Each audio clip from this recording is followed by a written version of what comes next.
This is a good one.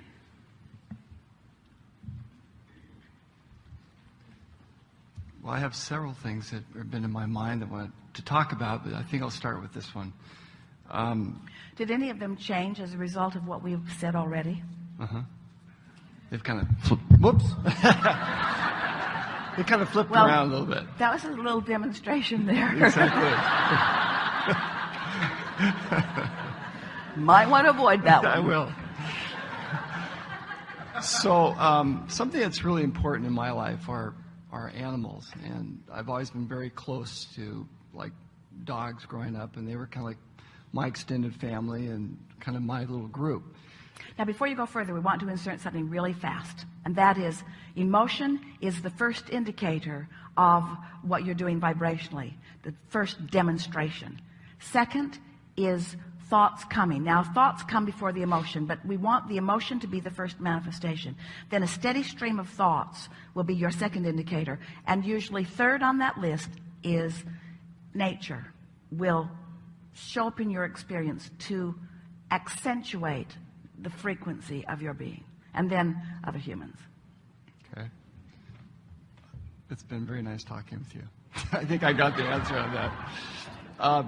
So when my dad passed away, I helped take care of him the last 9 months of his life. And I was in a cemetery just biking down and feeling really close to him. And a friend of mine walked away. I said, let me just have a moment. I want to kind of have a moment. So I was actually talking with him. And at that moment, there was something wet on my leg. And I looked down, and there's this little black poodle. And he's just sitting there licking my leg and looking up at me. And I'm petting him and saying, hi, how are you? And, you know, it was a nice interaction. And then from across the graveyard, this woman says, Augie, come here, please. Come here, Augie, leave the man alone. And that was my father's name. It's not like Bozo or Bob or... And I'm like, oh, my God. And so I walked over. Our work here is done.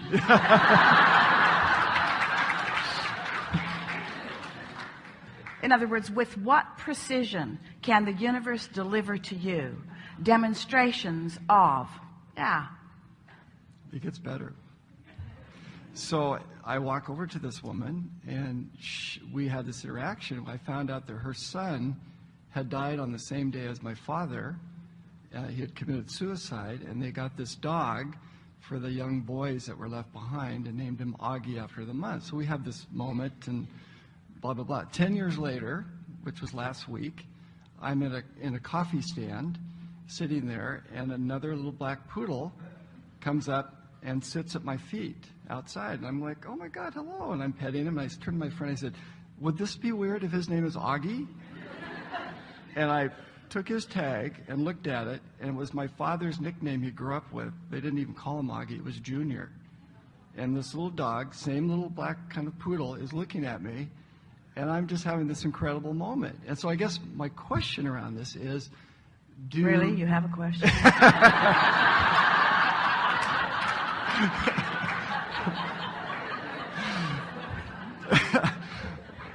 So I guess the answer is they come through to let you know something.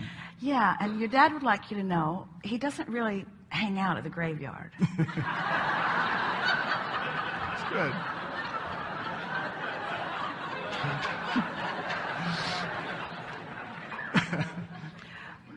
Well,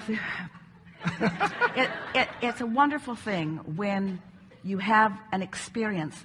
The only thing that's odd about it is that experiences like that surprise you, like, oh, isn't this amazing?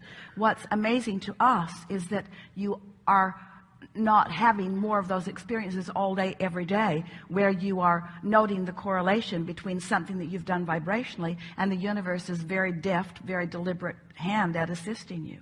And it is especially nice, and usually, let's begin again.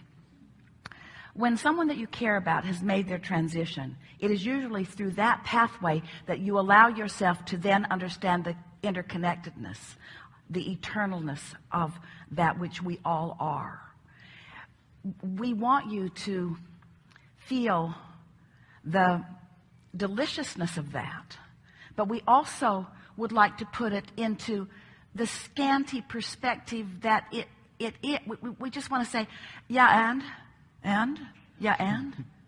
Because there are hundreds of those, or maybe thousands of those sort of potential demonstrations for you all day, every day. When they come in that emphatic way, it gets your attention. But watch for them all day long. Just, you know how you finish one another's sentences? Do you understand what the power of mastermind is?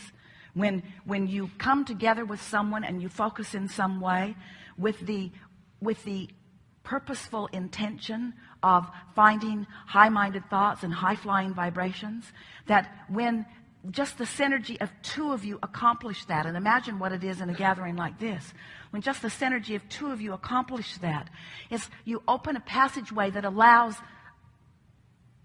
infinite intelligence to flow to you and through you. We can't even find words to demonstrate. We just want to say that things like that are happening all day that you don't even know are happening. There are all kinds of rendezvous on your behalf. Insightful things that are coming to you. Humans, we love you so much. You know what's coming next. Are so often determined to carve out your own worthiness through your own discovering of things on your own, that you often close yourself off to the available assistance, as if the assistance somehow would neutralize your worthiness because someone else helps you with the idea. Oh, that was good. Where what you're really wanting to do is to find ways to achieve vibrational alignment with a frequency that allows you to be open to that. And there is not anything that your dearly not ever departed like more than your conscious awareness of something that they are playfully in on like that.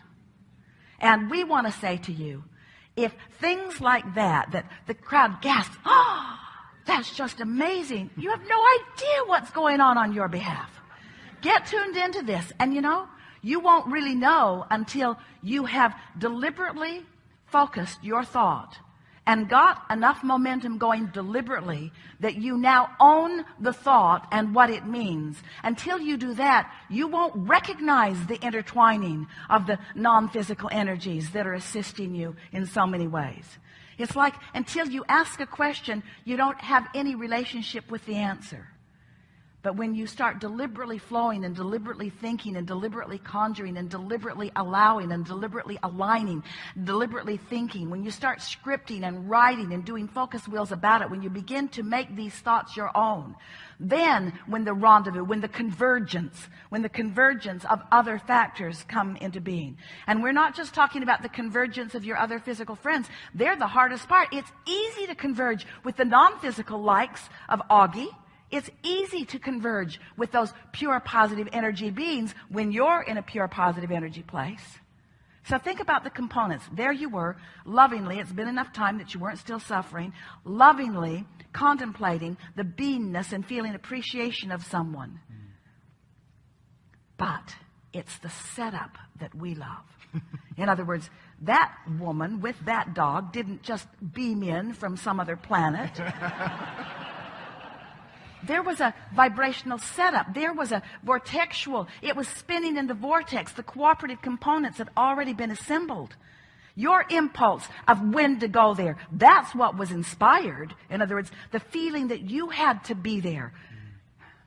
And that was inspired from that broader perspective. Sometimes you think that deliberate creation is, I'll just stand here and I'll look out there and I'll find something that I want and I'll get some sort of device to go out there and get it and drag it over to me. And we say, if you would, all you got to do is get into this place of, well, you've done step one already. That's what you've already done that. And Source has already done step two. So your step three, this is your step three moments. These are the moments to do step three. These are the moments to get into that vibrational alignment, you see. Stay here for just a little bit because we want to add something and then we know that there's more that you want to talk about. So we've been talking to you about this vortex that contains the vibrational version of all of these things that you want. And now we are talking to you about your point of attraction. We call it the grid. It's a sort of framework that we'll flesh in with the manifestation. Haven't really found the perfect way to describe to you your point of attraction that will help you to get your thoughts around it. But your point of attraction, your beingness, your grid that will fill in with all of the other things is happening right now, right now, right now, right now, right now. So we've been describing this grid as a sort of spinning. Someone very close to Esther recently said, "Why does it spin?"